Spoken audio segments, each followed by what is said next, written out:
This Palestinian-Lebanese victim-centered rhetoric only came after Trump courted Arab voters in Dearborn. For months, we've been screaming about a change in Israel policy/rhetoric. For months, we have been screaming about a change in Israel policy and rhetoric being the morally correct and politically sound decision. Now it's likely too late.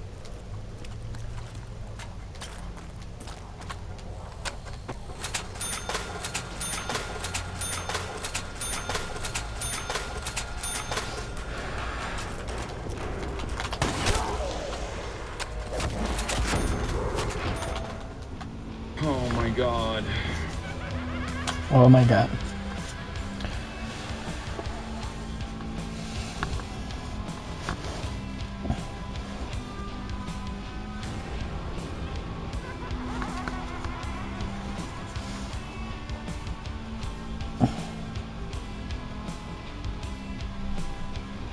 We've been screaming that a change in Israel is the morally correct and politically sound decision. Now it's likely too late.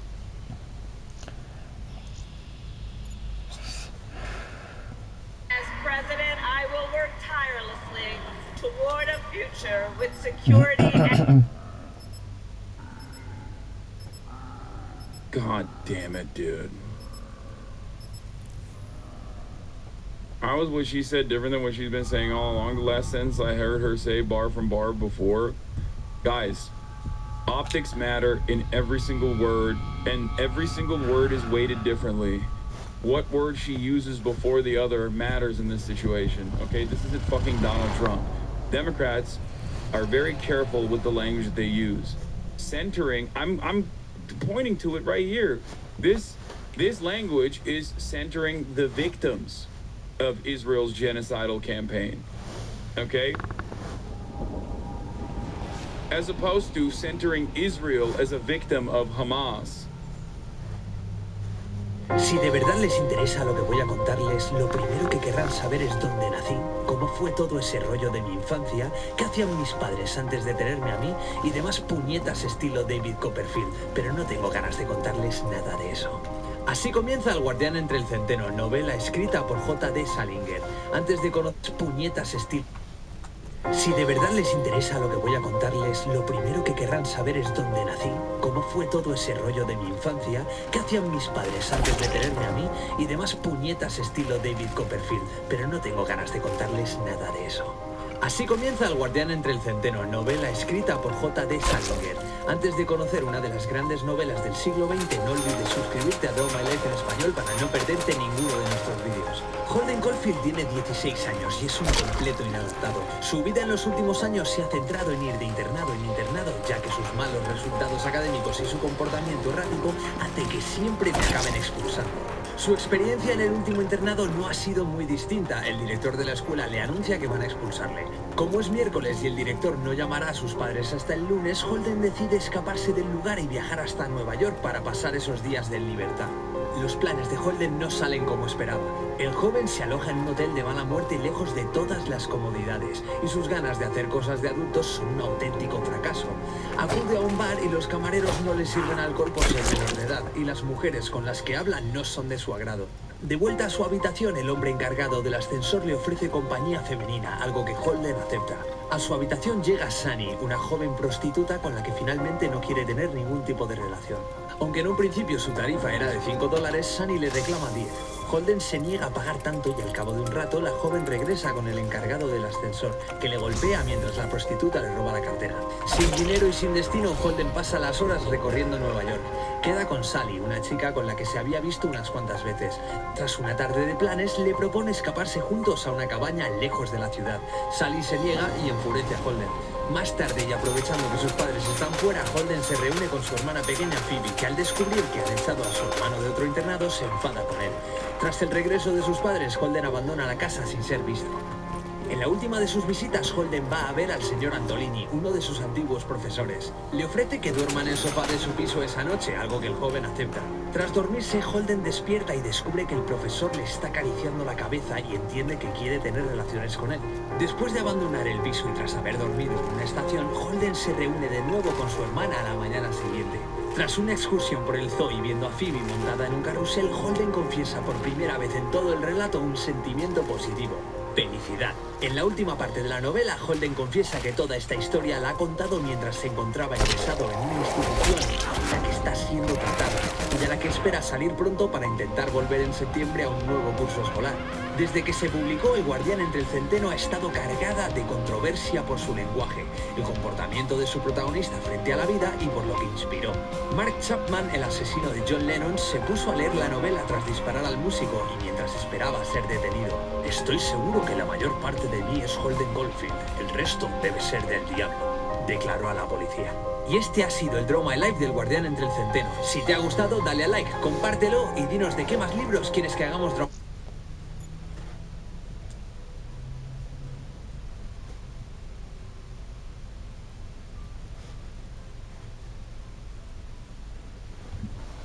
I was so excited when I heard the sandwich was back. I was like, Cloud9, what's up? This is Mike. And a little thing I love about this.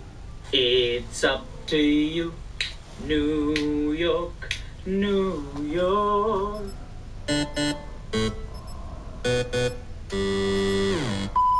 No es igual de fácil hacer una reseña sobre una novela actual contemporánea que sobre un clásico de la literatura. Creo que cualquiera podría darse cuenta de ello. Y no os imagináis hasta qué punto es difícil para mí hablar del libro que os traigo hoy, porque no solo es, como ya digo, un clásico, sino que aparte es una de las novelas que más me ha influido y que más me ha marcado en toda mi vida como lector, así que pues imaginaos cómo está el nivel. Y pues aquí estamos para hablar del único e inimitable, un clásico de la literatura moderna con más de 65 millones de ejemplares vendidos. Una historia además de trastes, porque las personas que lo han leído o lo adoran o odian la novela. El Guardián entre el Centeno de J.D. Salinger.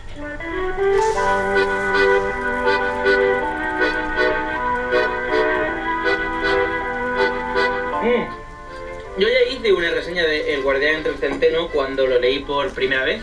Hola, bienvenidos a una nueva video reseña del blog El Coleccionista de Mundo. Fue en el año 2012, yo debía rondar los 16 años. Oh my god, llevo toda la vida en YouTube, maldita sea. Mi padre me dijo, anda, mira, El Guardián entre el Centeno, eso es un clásico, es de mis tiempos. Y yo me quedé en plan, vale, bien, otro tostón. Pero al final lo leí y es maravilloso. Sí, hice una reseña con 16 años, una reseña precipitada, sin saber muy bien de qué libro estaba hablando. Y con los años, pues he releído esta novela, la he estudiado a su autor, he estudiado toda la influencia que ha tenido en el mundo de la cultura y de la cultura pop, porque recordemos que es una novela medianamente actual, es de los años 50, y me fascina hasta un punto en el que he decidido poner esa reseña en privado. Es el único vídeo de mi canal que está en privado para algún día hacer una reseña a la altura de esa novela. Bueno, pues el día ha llegado.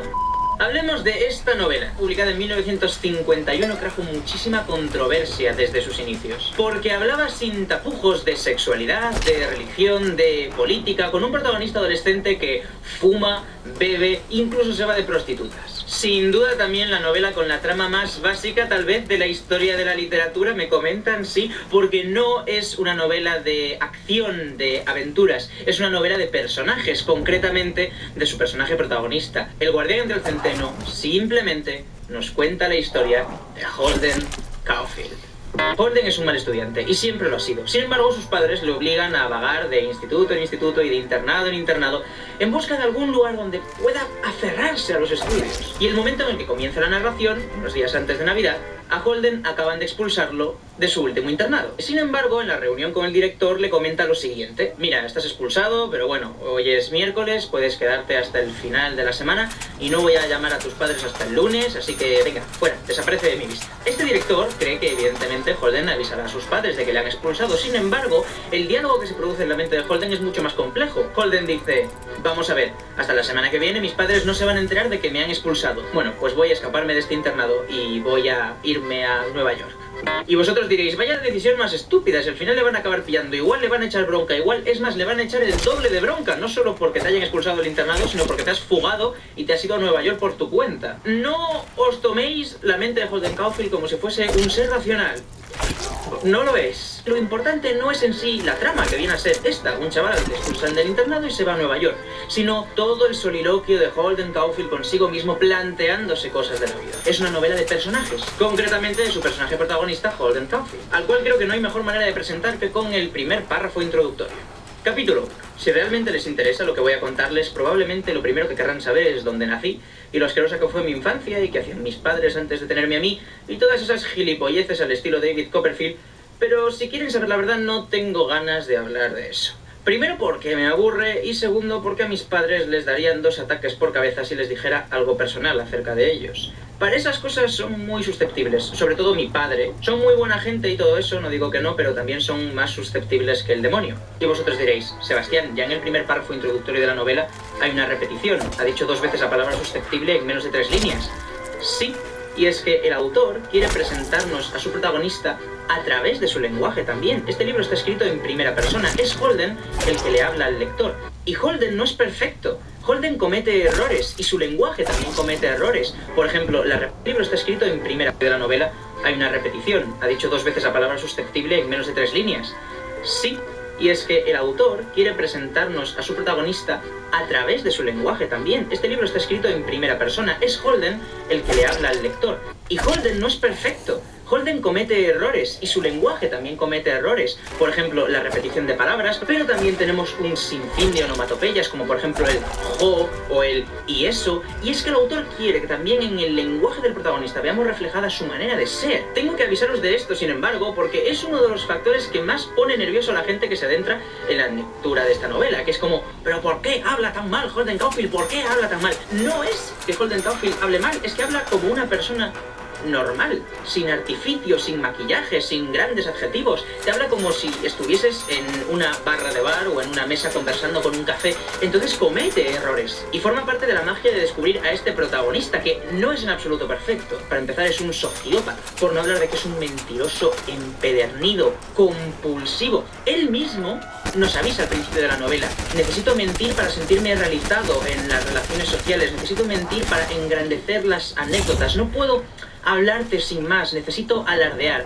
Holden Caulfield es lo que hoy en día llamaríamos un fantasma, pero un fantasma a una grandísima. Hablarte sin más, necesito alardear. Holden Caulfield es lo que hoy en día llamaríamos un fantasma realizado en las relaciones sociales, necesito mentir para engrandecer las anécdotas, no puedo hablarte sin más, necesito alardear. Holden Caulfield es lo que hoy en día llamaríamos un fantasma, pero un fantasma a una grandísima escala, porque lo mismo está yendo al kiosco a comprar tabaco, y si te cruzas con él te dirá que está yendo a la ópera. Lo lleva a un nivel extremo, y eso es extraordinario porque hace que tú, como lector, desconfíes de lo que te está contando. De hecho, existen infinidad de foros en internet y de tesis doctorales que intentan estudiar qué partes de esta novela son verdad y qué partes son mentira de todo lo que nos cuenta Holden Caulfield. Después, si tuviese que hablar de la novela en un sentido general, diría que es muy agridulce.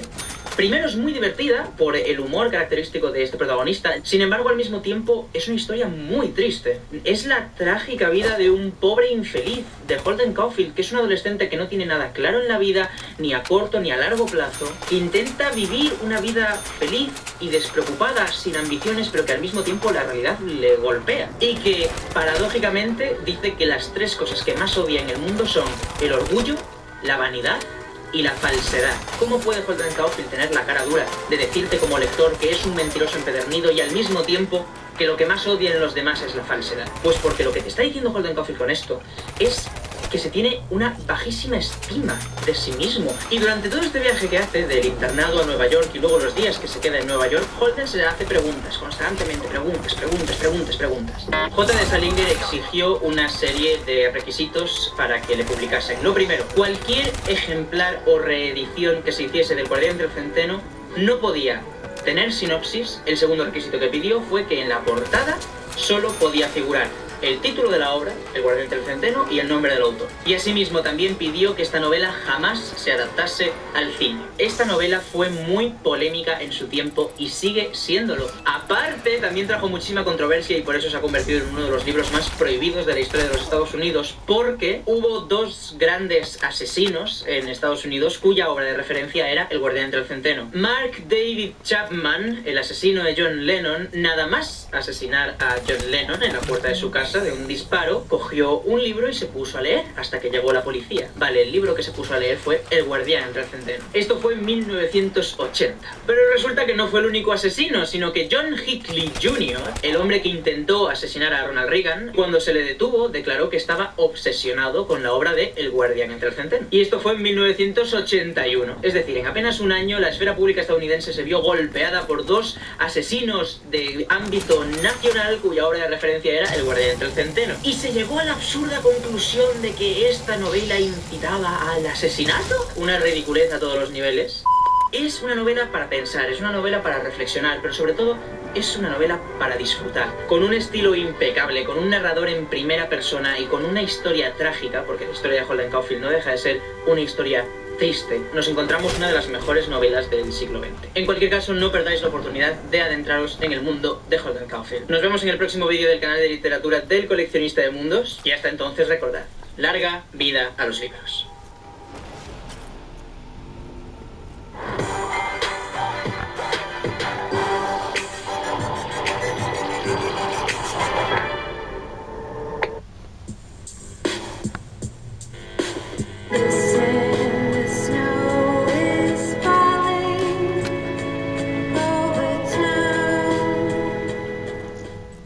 El guardián entre el centeno es un libro interesante, por llamarlo de alguna forma, no solo por el contenido en sí del mismo, sino también por las circunstancias desafortunadas que lo rodean. Publicado en 1951, esta obra ha sabido mantenerse vigente en la cultura popular a pesar de que nunca ha recibido una adaptación cinematográfica o de ningún otro tipo. ¿Cómo es esto posible? Para entenderlo, hay que conocer el contexto detrás de su creación. J.D. Salinger fue una persona extremadamente reservada y solitaria. Nunca se dignó a dar entrevistas o aparecer en público, salvo en muy raras excepciones.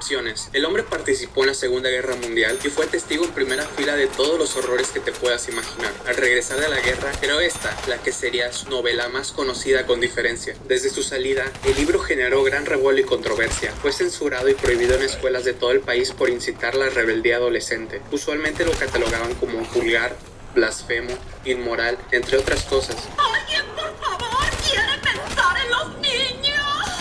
El evento más conocido asociado con este libro es el asesinato de John Lennon. El ex miembro de los Beatles se dirigía de vuelta a su apartamento hasta que un hombre llamado Mark David Chapman, un fanático obsesionado, le disparó 5 veces con un revólver calibre 38 en la espalda. El homicida citaría al guardián entre el centeno en repetidas ocasiones como su gran inspiración para cometer el acto. Chapman adoraba el libro de forma casi religiosa, lo llevaba consigo a todas partes e incluso testificó en la corte con él, pero las desgracias no acaban ahí. En 1981, el presidente de Estados Unidos en ese momento, Ronald Reagan, fue víctima de un intento de asesinato a mano de John Hinckley Jr. En la habitación del hotel en donde se hospedaba John, encontraron el libro entre sus pertenencias y eventualmente admitió que era un admirador de Chapman y quería imitarlo. En 1989, la historia se repetiría de nuevo, esta vez por parte de Robert John Bardo, quien mataría a la actriz Rebecca Schaeffer después de haberla acosado por un largo periodo de tiempo. Lo hizo portando el libro. Luego de conocer todos estos datos, esperarías que dentro de las páginas de esta novela haya algo realmente perverso, algo que convierta a la gente que lo lee en monstruos, una obra sumamente oscura y retorcida, llena de violencia, sexo, drogas.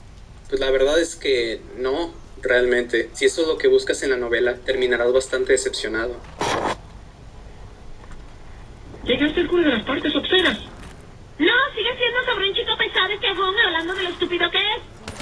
La realidad es que El guardián entre el centeno narra una historia bastante simple. Es decir, sí, se tocan temas fuertes, pero comparado con el entretenimiento de hoy en día, no es nada que la gente de nuestra generación no esté acostumbrada a ver a estas alturas. La novela cuenta la vida de un chico de 16 años llamado Holden Caulfield, quien luego de ser expulsado de su escuela, decide vagabundear por Nueva York con el poco dinero que le queda. En su travesía se topa con toda clase de personas variopintas. En este libro no hay grandes momentos de acción, nada de explosiones, teorías de conspiración, asesinatos, solo es ver la jornada de este chico hacia la adultez. Suena bastante aburrido, pero lejos de serlo, El guardián entre el centeno ofrece una sutil pero muy efectiva experiencia de introspección. Mucha parte del tiempo parece como si no pasara nada, pero contrario a esto, la novela recompensa a la gente que lee cuidadosamente hasta el final. Los temas que toca siguen siendo tan vigentes como lo eran hace más de 50 años. El protagonista se ha ganado un estatus infame por ser alguien sarcástico, quejumbroso y en ciertas ocasiones pesado. Es el tipo de personaje que divide a la audiencia en dos, o lo amas o lo odias, parecido a Shinji de Neon Genesis Genesis Evangelion. Holden Caulfield no es un héroe en el sentido convencional de la palabra, es un ser humano con defectos, inseguridades y traumas. Es sin duda mi personaje favorito de ficción. Su forma de ver el mundo, su personalidad, la manera en que nos narra los eventos que acontecen a su alrededor, e incluso las palabras que utiliza, hace que simpatice con él en gran medida. Pues sí, toda la historia de este libro está narrada en primera persona por el propio protagonista, con un estilo de escritura bastante libre. Es una de las cosas que lo hacen único y casi que inadaptable. Sencillamente, la historia no sería tan cautivadora sin este recurso narrativo. En lugar de ser rimbombante o enrevesadamente poético, Holden utiliza expresiones que nos hacen sentir como si estuviéramos hablando con un amigo que conocemos desde hace muchos años. Esto ayuda a que el libro se sienta auténtico y cercano. Estos detalles lo han llevado a convertirse en un clásico de la literatura moderna. Irónicamente, aun con toda la controversia a su alrededor, este libro ahora es lectura obligatoria en el sistema educativo de países de habla inglesa. En parte me motiva a crear este video para darlo a conocer en la esfera hispanoparlante como la joya que es.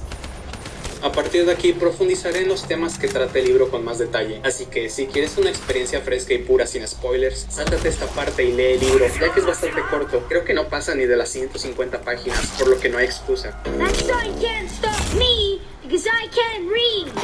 Conforme leemos, no tardamos mucho en darnos cuenta de que el eje central del Guardián entre el Centeno gira alrededor de la idea de crecer, lo terrorífico que puede llegar a ser y todas las implicaciones que eso trae consigo. El elemento visual más característico del libro, la gorra roja de cazador que lleva el protagonista, sirve un propósito práctico que es esconder las canas que le han estado saliendo. Apenas empezar la novela, lo primero que hace Holden es visitar a un profesor de la universidad que lo acaba de expulsar, un hombre bastante mayor, enfermo, que parece estar en las últimas, la representación más desalentadora de la vejez. Holden está obsesionado con la idea de preservar la pureza y la inocencia que se pierde cuando llegamos a cierta edad. El mundo adulto está lleno de cosas que le parecen desagradables o, en sus propias palabras, falsas. El sexo, el dinero, la fama, todo eso son cosas meramente superficiales para él. Holden quiere detener el tiempo y evitar convertirse en lo que tanto odia. Esta obsesión por evitar la corrupción se puede ver en detalles que parecen irrelevantes a primera vista. Hay una cierta parte del libro en donde Holden se encuentra en el exterior y está nevando. Mira un coche y planea lanzarle una bola de nieve, pero justo en el último momento se arrepiente porque el coche luce demasiado blanco y limpio como para mancharlo.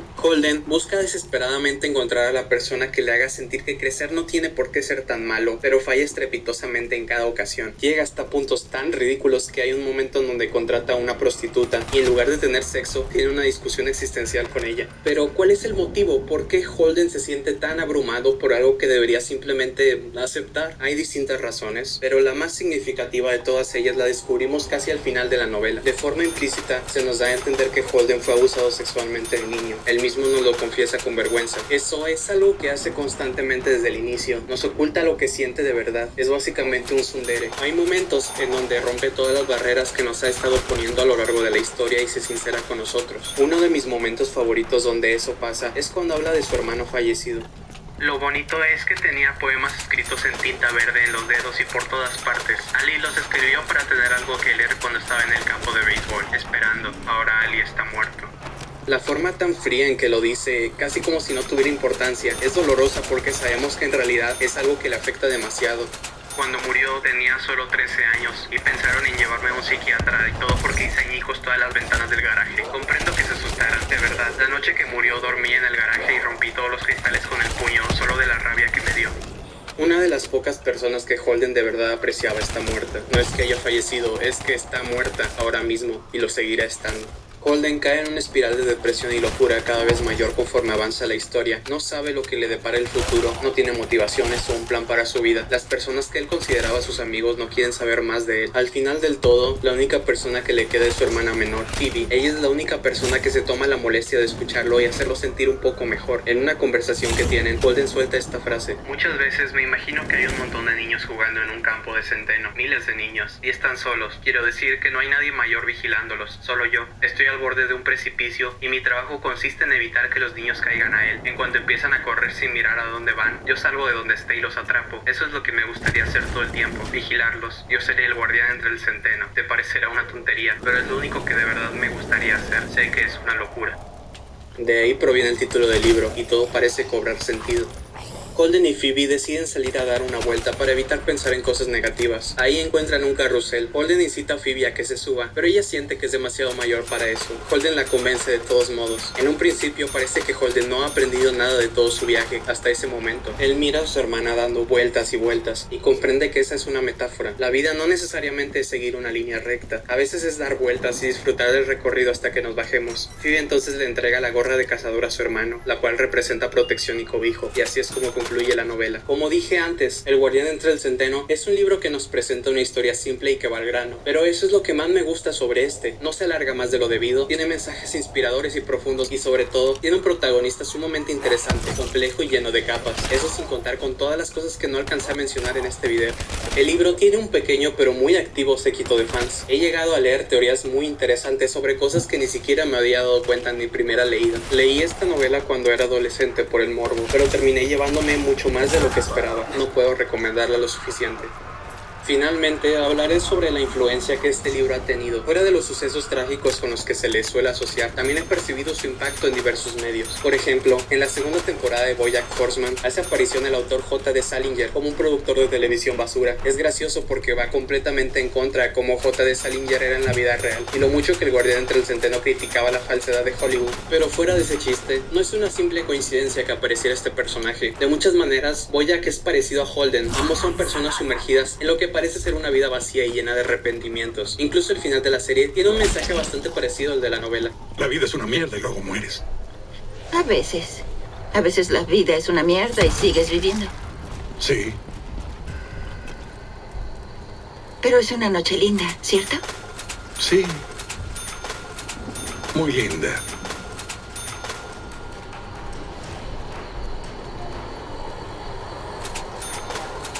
Y así es como concluye este análisis. Si te gustó, suscríbete. Digo, si quieres, tampoco soy tu papá, haz lo que quieras, me da igual. Este es un video que llevo queriendo hacer desde hace mucho tiempo y me alegra por fin haberlo terminado. Hasta pronto.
Like, I really felt like this is the first book I've read since, you know, the one that everybody had to read growing up, Catcher in the Rye. This is like Catcher in the Rye on mushrooms, is the only way for me to describe it. But I actually like this character, where I didn't like the character Oh yeah. in Catcher in the Rye, because he was kind of a hipster douche. Like when he went to go see that, he snuck out, he goes down to the village and he goes to see that piano player, right? And he says, he goes, and the guy was great at piano. And he goes, but he knew he was great. Oh. So that ruined it. And it's just like, no, he was great at it. He was confident. Yeah. And you knew he was going to get a bunch of pussy after it. And you weren't. So that bothered you.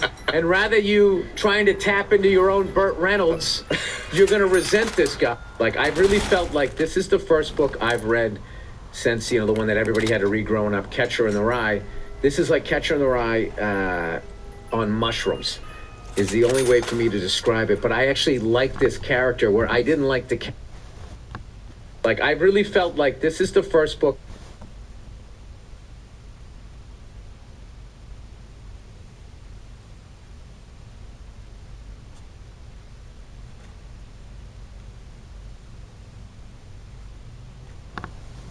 If there's one book that students may actually enjoy because their English teacher told them they would, it's The Catcher in the Rye. This book is for every emo teenager who feels like they're floating through life and realizing that the world isn't all it was cracked up to be when they were kids. It's also the book that Mark Chapman was carrying on the day he assassinated John Lennon. I don't know how many schools still teach this book, but I'm gonna tell you about it.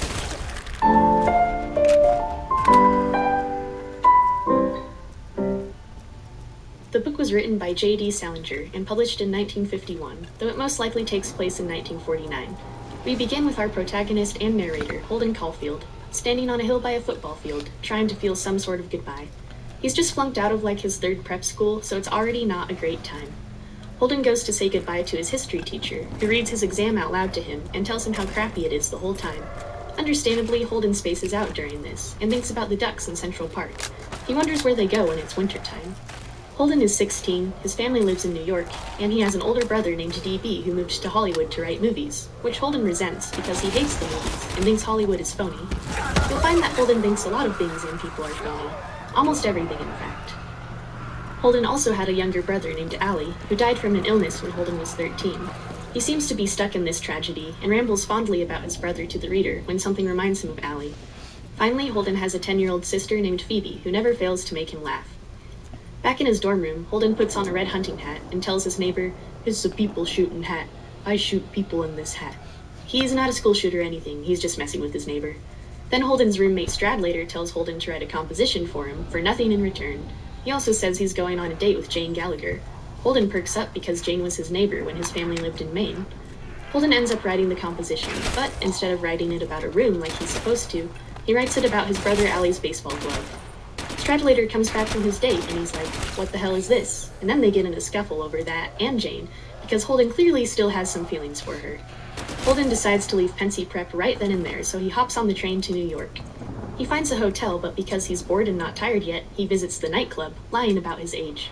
After that, he sits in the lobby and thinks about Jane, as usual.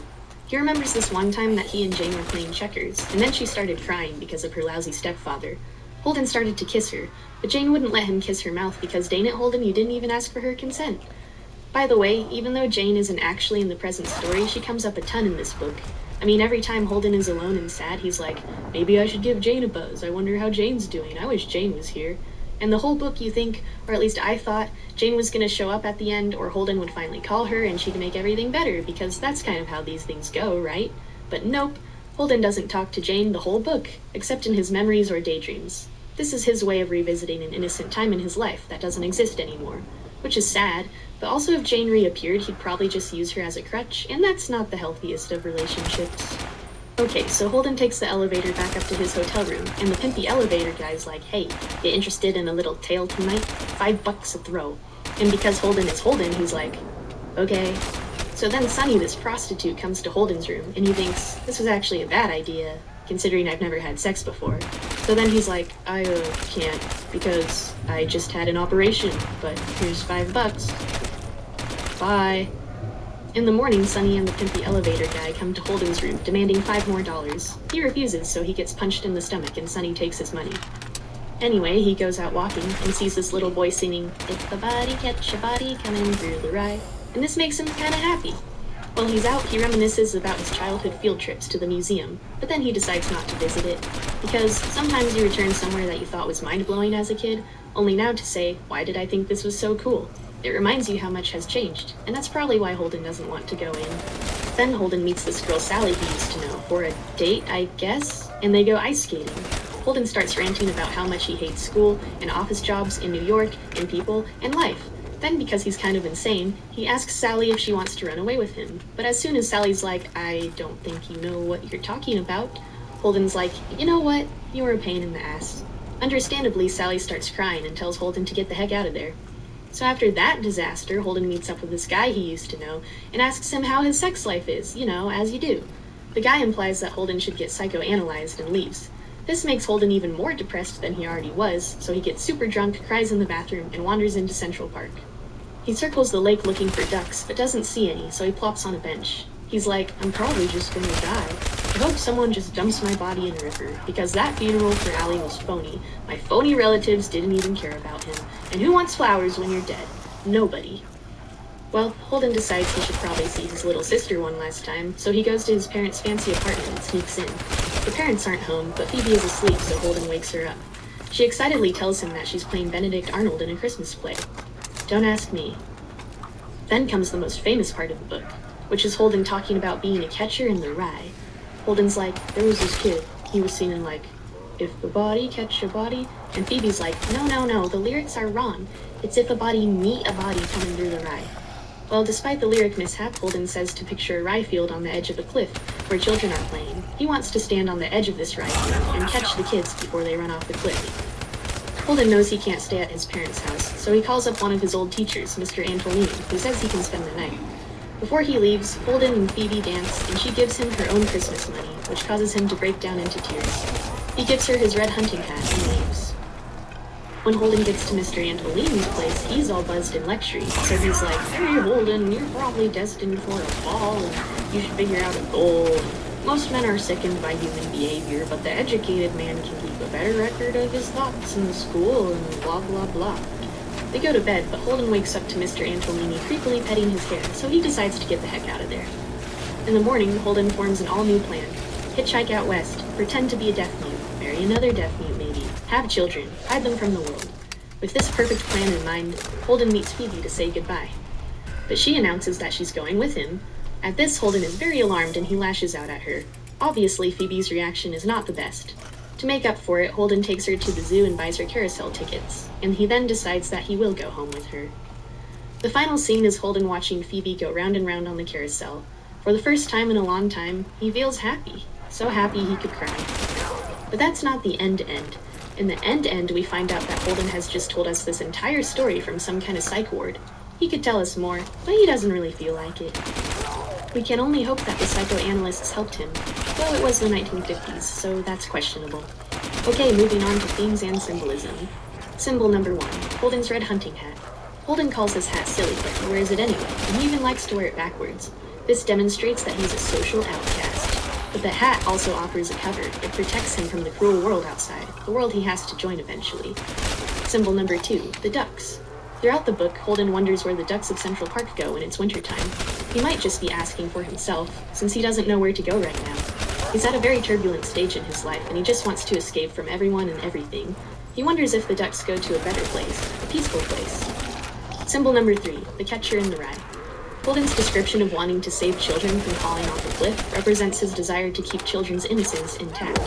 He doesn't want them to fall away from morality or be surrounded by bad influences as they grow up. Themes. Theme number 1, childhood as innocent and uncorrupted. Whenever Holden is feeling down, children seem to be the only thing that cheer him up. He's now entering into adult life, where he can't be carefree anymore, and this scares him, so he keeps running from it. Theme number 2, losing faith in humanity. Okay, so the whole time you read this book, Holden is just like, what is with humans? Why is everyone a pervert, a moron, or a phony? This social convention makes me blue as hell. I think lots of people feel this way at some point in their life, which is why so many people are drawn to Holden's voice. But sometimes you can get stuck in this mindset. And yeah, humans do suck, but we also made carousels, and that's gotta count for something, right? Okay, why does this book even matter? Holden has a very distinct, casual voice that makes you want to hear his story from the beginning, He's lonely and depressed and he hates the world, which a lot of people can relate to, especially teenagers who are going through a transition. The book is from 1951, but the edgy thoughts and feelings it portrays still hold up today. I've found that people either hate Holden or relate to him a little. It could be both, I guess. Just don't get absorbed in his worldview too much. Don't assassinate people.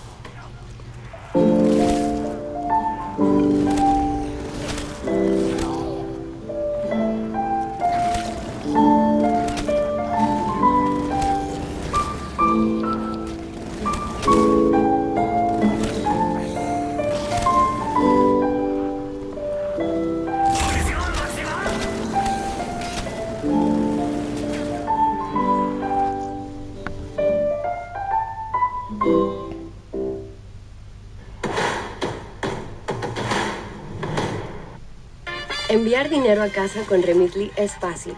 Cuando estés cocinando baleadas y tu esposo te recuerde que se aproxima el cumpleaños de su mamá, Genial.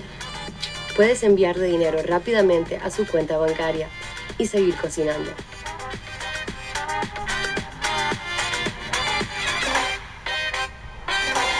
Baja la app hoy mismo.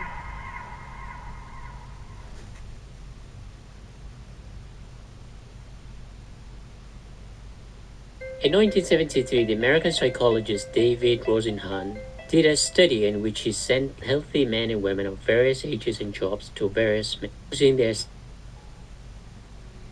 summary. Holden has failed a few exams and has issues listening to his teacher, so it is highly likely that he would be expelled from school. His only redeeming quality is his English grades, so one of his classmates named Stradlater asks him to write an essay for him. Holden agrees. He writes the essay about a red glove that belonged to his own brother, who has died of cancer. Stradlater reads it and he's not impressed. Glove? Holden tries to hold his rage. You know that his brother meant a huge deal to him.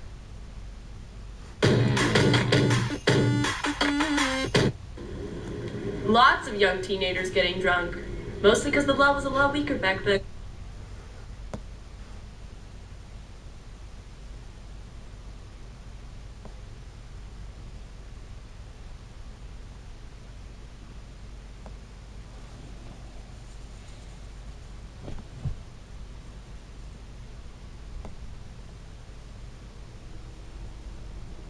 Classmates named Stradlater asks him.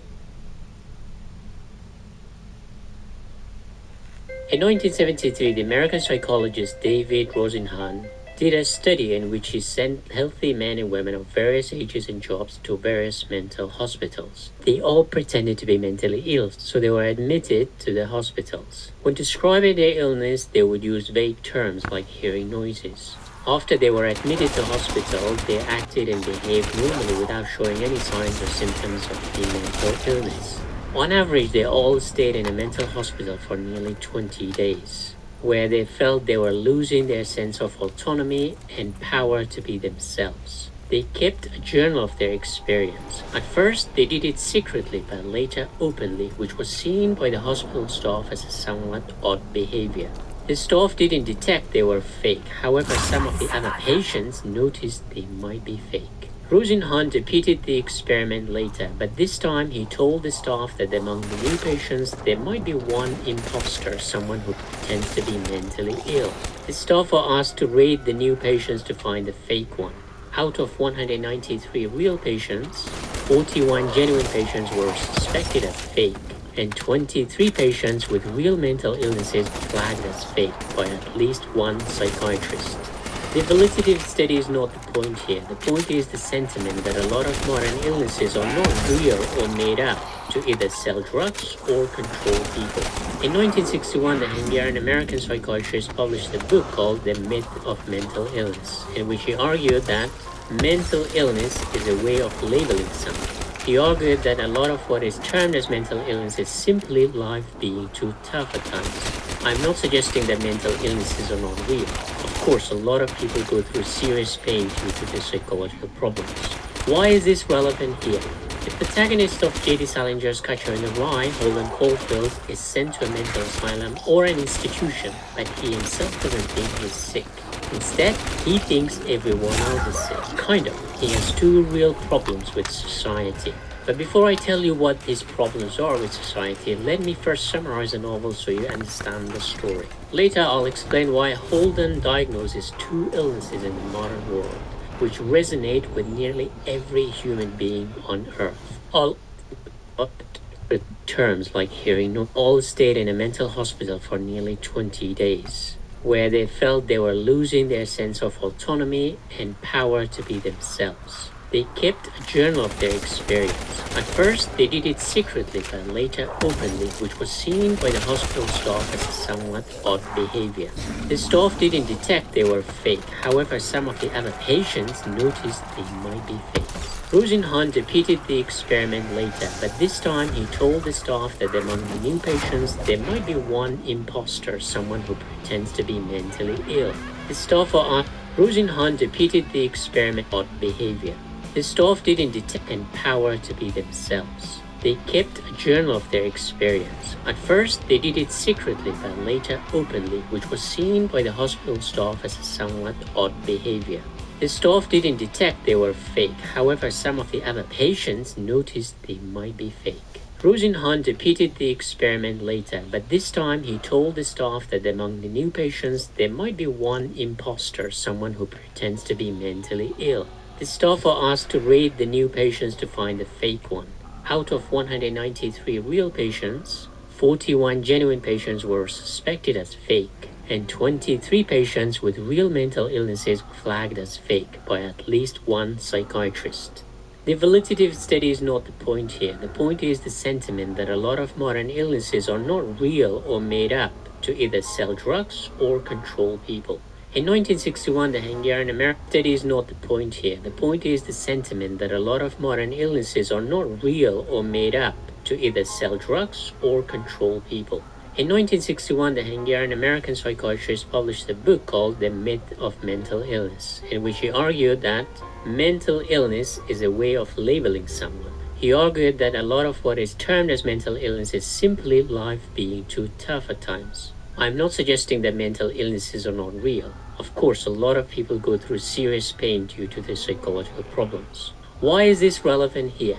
The protagonist of J.D. Salinger's Catcher in the Rye, Holden Caulfield, is sent to a mental asylum or an institution, but he himself doesn't think he's sick. Instead, he thinks everyone else is sick. Kind of. He has two real problems with society. But before I tell you what his problems are with society, let me first summarize the novel so you understand the story. Later, I'll explain why Holden diagnoses two illnesses in the modern world, which resonate with nearly every human being on Earth. I'll also answer these questions. How did J.D. Salinger's masterpiece, The Catcher in the Rye, capture the imagination of generations of readers? How the anger of its protagonist, Holden Caulfield, still divides us between compassion and tough love. And finally, what is the psychology of an angry teenager in today's world? What does this novel tell us about the modern world? And why our YouTube psychologist in residence, Jordan Peterson, says grow up and stop complaining. But first, let me summarize the novel. Summary. The Catcher in the Rye, published in 1951, is not only the most censored novel in American schools for use of vulgar language, sex, alcohol, and antisocial sentiments, the novel has also been associated with horrific events. In 1980, John Lennon was shot on the back by a man with a copy of the novel who called Lennon a fake, saying imagine no possession, yet he himself was living a lavish lifestyle like a king. In 1981, a man attempted to kill Ronald Reagan, the former US president, and the police found a copy of this novel in his hotel room. In 1989, a man had a copy of this book when he murdered the actress Rebecca Schaeffer in California. How can such a short novel loved by millions of people be associated with these horrific events? Imagine the 1940s in New York City. J.D. Salinger is in his 20s. He was born in 1919, right after the First World War and during the Spanish flu pandemic. He has dropped out of 2 universities but has finished a degree in creative writing, which, let's face it, is not the best way to make money. The Second World War is raging in Europe, but America is watching from a safe distance. Then, in December 1941, the Japanese attacked Pearl Harbor. Now millions of young Americans are anxiously waiting to be drafted and sent to war. As a 17-year-old American boy, you're anxious to turn 18 and be drafted to fight the Japanese and the Germans in some far distant places you have never been or seen. As a teenage boy, you thought your battle was with girls, finding one to mate or even marry. But now you have to fight people you don't know, who don't speak your language. You like this girl called Sally, but forget about her. You have to fight a war in a different continent. Now let me make it clear, J.D. Salinger served in Second World War, but he doesn't mention it in the novel. But you can feel the tension and the angst of a 17-year-old boy about to turn 18 and the real possibility of dying in a foreign country. Salinger, however, turns that angst into one of the most beautiful tales of modern literature. The Catcher in the Rye is narrated by Holden Caulfield, 17, who tells his own story of teenage rebellion. He's been having some psychological problems, so he's under some kind of treatment where he has to remain until next month. But this hospital or sanatorium is a perfect place to write a novel telling his story. Even from the first sentence, we know his rebellious attitude towards everything, including storytelling. Quote, "If you really want to hear about it, the first thing you will probably want to know is where I was born, and what my lousy childhood was like, and how my parents were occupied and all before they had me, and all that David Copperfield kind of crap, but I don't feel like going into it, if you want to know the truth." Despite Salinger rebelling against Dickens here, he actually published the novel in a serial form, a craft which Dickens is known for. Most of the story is set in New York in the winter, but the story starts at his boarding school in the neighboring state of Pennsylvania, where Holden has failed a few exams and has issues listening to his teacher. So it is highly likely that he would be expelled from school. His only redeeming quality is his English grades, so one of his classmates named Stradlater asks him to write an essay for him. Holden agrees. He writes the essay about a red glove that belonged to his own brother, who has died of cancer. Stradlater reads it and he's not impressed. Glove? Holden tries to hold his rage. You know that his brother meant a huge deal to him. Salinger is a master of showing, not telling. We feel Holden's deep pain of losing his brother at such a young age. To make matters worse, Stradlater has been on a date with Jane, a girl Holden fancies himself. Now, his only redeeming quality, his writing, is question. But to add salt to the injury, he's also dating a girl Holden likes. Holden snaps and punches Stradlater, but unfortunately, just like his school grades, he fails in his fight too. He receives a few punches in the nose and falls to the ground. He tries to get some sympathy from his roommate, Robert Ackley, but he's asleep. Holden is like a wounded animal now. His only option is an escape from it all. School, no school, Holden decides enough is enough. He takes a train to New York to escape it all. Nowadays, American teenagers head to Florida for spring break to escape it all for some excitement and freedom. Back then, or for Holden specifically, New York has that allure of freedom. He hates his school, his classmates, and now to make matters worse, his parents are about to find out about his failed exams, so he might be kicked out of school soon. It's important to note that Salinger himself dropped out of 2 universities, New York and Ursinus College, so he had plenty of experience with schools he didn't like. It's the 1940s and New York seems like a perfect place to drown your sorrows and chill out for a few days. Although he rejects his Dickensian heritage, Holden is in search of something in New York. Just like Dickens's heroes went to London to escape poverty and seek fortune. Holden, however, is escaping phonies or pretentious people, but I think he's escaping his own humiliation. He doesn't want to face people when he's down. We all do, I guess. In New York, he's free to reinvent himself like the great Gatsby. Quote, "I'm the most terrific liar you ever saw in your life. It's awful. If I'm on my way to the store to buy a magazine, and somebody asks me where I'm going, I'm liable to say I'm going to the opera." First on the train, he makes some stories to seduce a woman who happens to be one of his classmates' mother, but it doesn't work. She's an older woman and he's a teenage boy. Then later in New York, in a taxi, he asks the most famous question in the novel. Where do the ducks go in the winter when the lake in New York Central Park freezes? The driver's not really keen to talk. Perhaps he has his own issues, or most taxi drivers meet crazy people all the time. Who knows? Remember, Holden tries to connect with someone, and he has failed so far. At his hotel, he tries to find interesting people to talk, but everyone is boring. So rather unconventionally, he finds a prostitute, not to have sex with, but talk. We know that Holden is seeking a Freudian talking cure, the ability to talk to someone who doesn't judge you. Your teachers always judge you because it's their job. Your classmates judge you because school is a place of judgment. Your parents judge you and compare you to the kids next door. So Holden is seeking someone who doesn't judge him. So a random prostitute is like a good option because he can pay her to talk to him. Lonely men seek two professionals, prostitutes and therapists. Holden is no different. Unfortunately for him, he's seeking therapy from the wrong person. Sunny, the prostitute, is not used to her clients asking to just talk. Or perhaps talking is not part of her repertoire. So she leaves and comes back with her manager to extract more money from the young runaway punk. He's emptied of his pocket, which reminded me of The Great Expectation when Pip is held upside down by the convicts so the coins drop down on the ground. Holden then gets punched in the stomach a few times. Man, he needs to learn how to fight. He's terrific at starting a fight but never winning one. He's very French, artistic, angry, protesting, rebellious, but always gets beaten up. Sorry for my French comrades, that's a joke. If I'm being perfectly honest, I'm talking about myself. So Holden is left with his wound, so he uses his imagination to weave ways to take revenge on the man. Without the muscle to defend yourself, you're left to imagine things. His New York adventure with stranger has gone wrong, so he calls a familiar face, a friend, Sally, a girl he fancies, and they go to theater, ice skating, and shopping. Life is good again, and you know what happens when you're happy? You do dumb things. He suddenly asks her to run away with him to live in some other states in the wild and be free. Hopping. Life is good again, and you know what happens when you're happy? You do dumb things. He suddenly asks her to run away with him to live in some other states in the wild and be free. Welcome to Marvel Unlimited. Explore the Marvel Universe. The characters you know. The stories you love. All for a low price.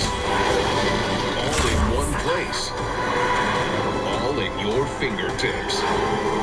This is Marvel Unlimited. Download the app today.